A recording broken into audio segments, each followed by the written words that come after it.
Hi everyone, welcome to week 4 of CAT125R, Public Rhetoric and Practical Communication Online.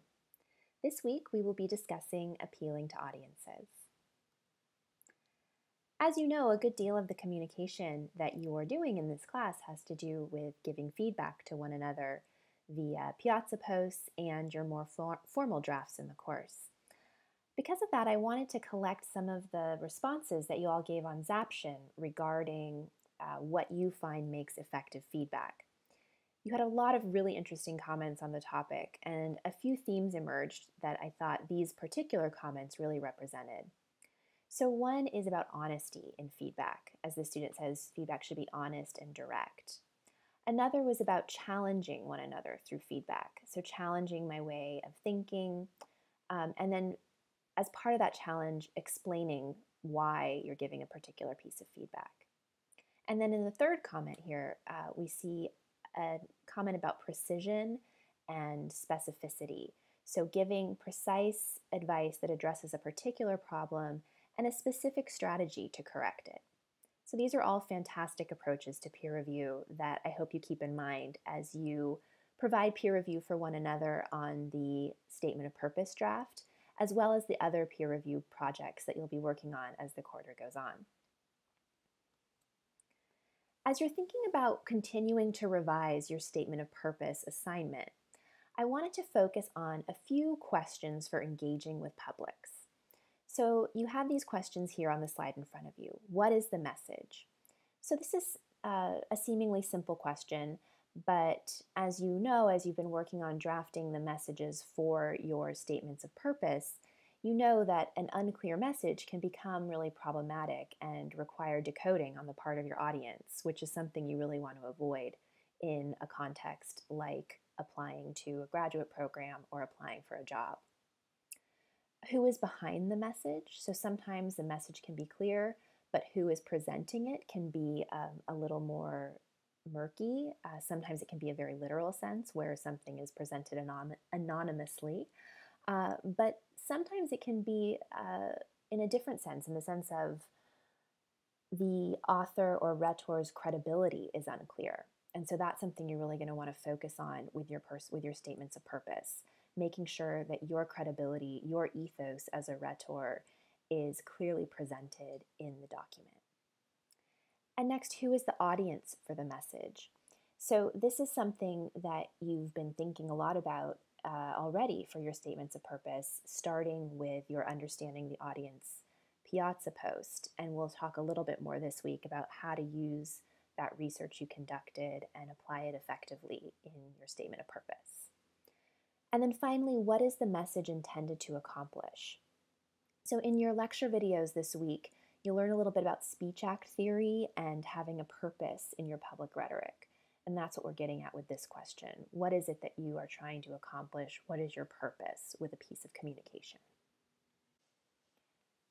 So taking a closer look at each of these questions. First, what is the message? This is the controlling idea or thesis statement for your statement of purpose. It's what you worked on with your piazza post in terms of the central idea statement for your assignment. So I wanted to look at a couple of examples of controlling ideas that present a message, a strong message for some personal statements. And these come from past CAT125 students. So here's one example. During the past 3 years, I devoted most of my time to projects that I love. A 1-year work experience with UC San Diego's Center for Computational Biology and Bioinformatics, a 2-year commitment with UC San Diego's Autonomous Airplane Team, where I am the lead for its embedded team, and a 1-year teaching experience with Dr. Orlitsky's Programming in C course. These projects turned me into a productive and creative software engineer who can thrive in an interdisciplinary and diverse research environment, one like Stanford University. So let's take a closer look at the language in this example. So you'll see here I highlighted in blue a couple of the phrases that this student uses. So the student begins with a preview of the specific experiences that make him or her a strong candidate for the program. Then goes into a statement in which he or she explains how those experiences connect to the program and make him or her a strong candidate. So we see here terms like productive, creative, and interdisciplinary on their own may be a little too vague and general to really mean anything to an audience. But in this context, where the student has combined those expressions or those phrases with some concrete examples, we have a real sense of what the student means by those terms and where the explanation of those terms and those abilities is going to go as the statement of purpose continues on. Here's another example. Most, if not all, of the pressing environmental issues we face are extremely dynamic. They are dependent on many different variables, and there's usually not just a single defined solution. Therefore, leaders who can bring a dynamic, interdisciplinary approach will have the greatest chance to solve them in the most efficient way possible. I want to pursue a master's in environmental science and management with a specialization in coastal marine resources management at the Bren School because I'm confident that I am one of those leaders. So again, let's take a closer look. The first example we looked at, the Stanford engineering example, opens with the qualities of the individual person and then applies them to the field or to the program as a whole. This example opens with the field and then moves to the person's individual qualities. So if we take a look at the language used in the example, there's a lot of energy in this language, pressing, dynamic.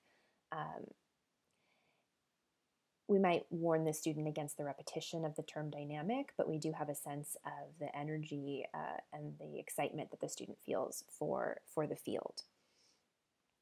Then the student goes on to explain how that field is particularly well suited for his or her experience based on his or her ability in particular as a leader.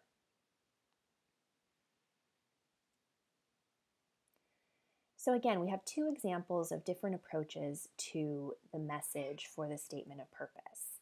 And I want you to think about your message for your statement of purpose and how it may have changed as the drafting process continues on for the assignment. So next, let's think about who is behind the message. So this is your opportunity to construct and present your ethos for the statement of purpose. And you want to construct that ethos through concrete details. So let's look at another example. So here we have a student who writes, while watching how these psychologists help the children and their families feel safe and comfortable, I use their methods in my own work at the lab. My main job at this lab was to run experimental sessions where the child was shown a video paradigm. Using established theories about autistic behavior, the child could then be diagnosed based on what side of the video he looked at, what side he looked at more, the side with the animated geometric shapes or the side with children playing. Being one of the few that run these eye tracking sessions, I get to interact with and test an average of 7 to 8 children a week. So clearly this example comes from the middle of a statement of purpose. So we're kind of dropped into the middle here without the same setup that we got in our previous examples that came from the beginning of a statement of purpose. But I still want to look at how this writer goes about establishing his or her ethos. So we see that the main goal that the writer has in this paragraph is to show how the writer used research methods in the lab. So that's what's highlighted in red here. Then the writer goes on to give very specific and concrete examples about his or her specific contributions to the lab. That's what's in blue, right? They ran experimental sessions. Those results contributed to the diagnosis of the child. This person is one of very few people in the lab who has this ability to run these tests, and because of that, does a lot of them, right? Interacts with a number of patients each week doing this testing. So we see here a kind of example of that old adage that I'm sure you've heard before in other writing instruction you may have received about showing, not telling, right? So instead of just saying or telling, I'm a good contributor to my lab, this student really shows in a lot of detail what those specific contributions are and how his or her work is central to what goes on at the lab. You'll also see, as a reminder, we talked about this last week, but these examples that establish this writer's ethos are current, right? You can establish your ethos through the presentation and organization of your information as well. So this student isn't relying on a narrative from childhood. Instead, they're using current examples to show their ongoing interest and expertise in the field. Finally, who is the audience for the statement of purpose? So you guys have already done a good amount of research on this, right? You started with the Piazza post on understanding the audience. So you really want to make use of that work that you've already done and apply it to your statement of purpose. And in doing so, you want to connect your message to the values or interests or needs of the institution to which you are applying. So we can look at an example of this. This comes from a conclusion from a statement of purpose. Promoting oral health education and services is UM's, University of Michigan's mission statement, and I believe I can hold that vision to a high standard and do it justice. The WRPP program can help me work with drug rehabilitation organizations in nearby Ann Arbor and conduct research to provide some consilience between oral health and drug use. Being a creative and effective communicator while having both national and international clinical experience, I'm prepared to contribute to the program and look forward to establishing my career in order to make a difference in the world. So we see here again the student's goal with showing that they are connected, their work is connected to the values and mission of the organization or institution is highlighted here in red. Promoting oral health education and services is part of UM's mission. Then the student goes on to make concrete connections between his or her own experience and that mission. Not only the student's experiences, but the student's goals as well. Right? So the student wants to work with an existing organization to connect to drug rehabilitation programs and use that connection as part of a research initiative while also contributing to the community. So because this is a conclusion, again, the level of detail might be slightly less than what we would expect from an evidence paragraph or a body paragraph in the statement of purpose, but I wanted to show you this example as one where we see how you can take the research that you've done about an institution and use it to tie your goals and your experience to the institution and to the expectations of your audience. Finally, what is this message intended to accomplish?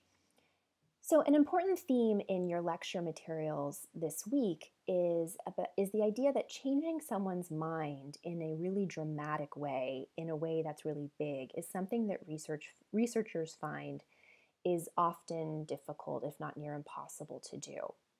So when you want to do something with words, when you want to have an achievable speech act, which is the term you'll be learning about in your lectures this week, you want to make sure that you're breaking into achievable goals.